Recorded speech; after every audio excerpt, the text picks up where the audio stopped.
What's up, guys? Thanks so much for watching. For those of you who are interested in a deeper dive into what I did, why I did it, etc., stick around because this next bit's for you. My husband and I found this piece at one of our local estate sales. I had never seen a Broyhill piece like this. I'm assuming it was some sort of media console. That's kind of what it looked like when I looked it up on the internet. Maybe it was used for books, maybe even record players. But overall, it was a unique piece to me, and I was very excited to get my hands on it.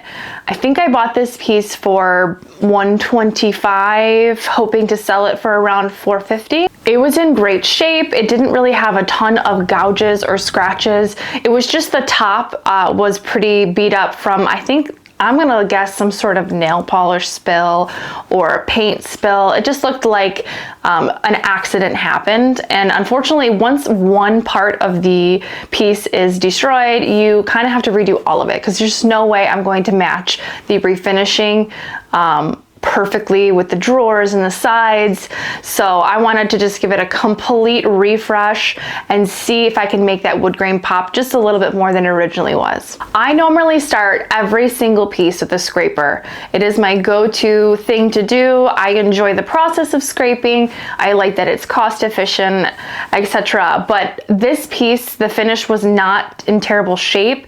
And usually when the finish is really on there, it's not going to scrape off easily. So I just went ahead and started with a chemical stripper. It has been a while since I stripped something, and I don't think I did the best job. I don't know if it's just the stripper I used, but it took definitely a few times to get the stripper off. I don't know if I've just seen way too many videos on the internet of this satisfying, goopy, straight line removal, but mine wasn't exactly like that, but I tried to save the most satisfying bits for you guys. After the whole piece was stripped, it had still quite a bit of finish on it that I did not think would be a good idea to sand. So I was very excited to use acetone. I've been doing a lot of research on acetone, and I'm starting to think it's just a little too good to be true. It was so quick and easy to remove and barely touch the surface of the wood. The only thing with acetone is you have to work very quickly. As soon as you apply it on pretty liberally, it starts to work, and you just have to kind of agitate it a little bit and then wipe it off with whatever rag you have. And then that's it. It just comes off. It's like magic. I don't know if there's another shoe that's gonna drop soon, and I'm just not doing enough research. I'll let you guys know, but so far it worked pretty great. I wish I would have used acetone from the very beginning. It probably would have saved me some time and gloopiness. Hashtag acetone's the bomb, but be careful because it's acetone. Once I got the piece very, very bare and absolutely no finish was left behind, I just did a light sand, and then I went ahead and started making my own toner. So I do not have a spray gun or anything like that.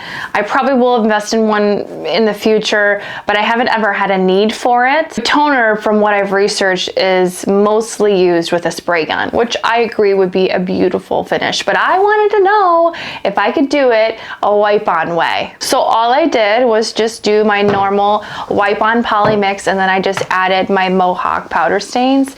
And to be honest with you, I mean, I don't know if you could tell a difference, but it looked like it toned it after quite a bit of layers of toning it. It made it a little bit darker. I think the wipe-on toner worked good. There was an area of the piece that was not real walnut.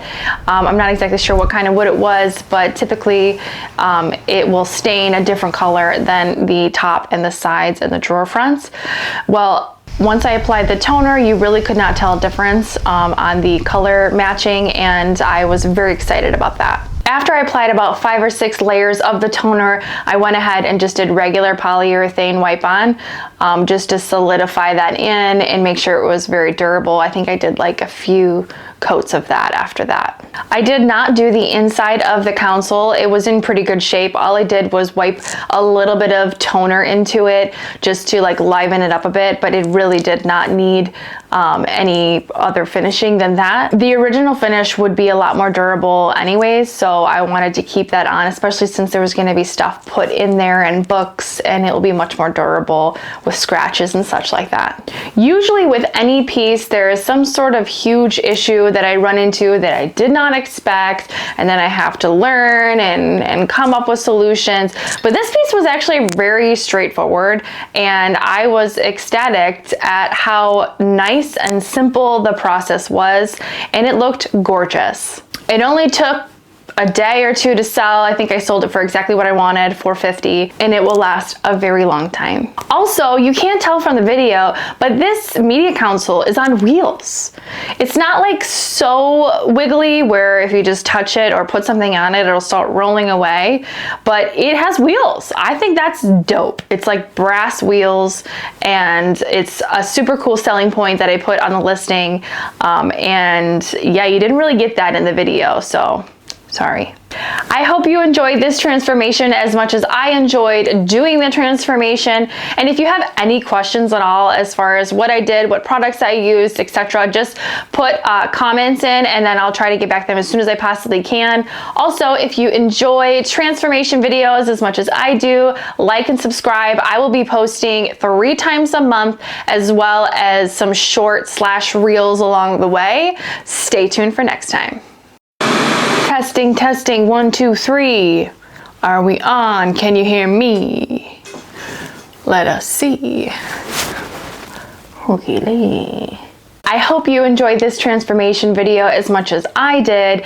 I did as much as I did.